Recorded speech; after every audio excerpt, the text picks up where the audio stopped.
संसदेची लायब्ररी फार प्रचलित आहे, तर हो. तुम्ही गेलेलात का आणि काय अनुभव होता आणि किती पुस्तकं वाचलीत आतापर्यंत किंवा नाही, घेतली? सर्वात मोठी लायब्ररी आहे. एवढं मोठं तर वाचणं कठीण आहे. परंतु रेफरन्सेससाठी अतिशय चांगल्या तऱ्हेने जाता येतं. विशेषतः जेव्हा बिलावर चर्चा असते, म्हणजे विधेयकावर चर्चा असते, त्यावेळेला आता एक सायन्स अँड टेक्नॉलॉजीच्या संदर्भात मागच्या काळात बिल आलं होतं. रेअर मिनरल्सच्या संदर्भात बिल आलं होतं. तर त्या बिलामध्ये फार त्रोटक माहिती दिलेली होती.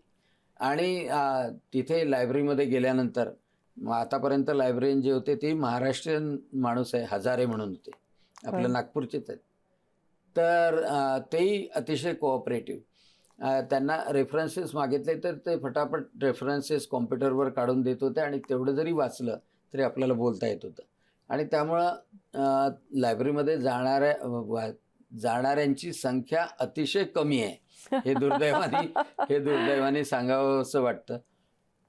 परंतु गेलं तर अनेक गोष्टीचं भांडार तिथे तिथे आहे. विशेषतः अभ्यासक जे असतात त्यांच्यासाठी मोठी संधी आहे.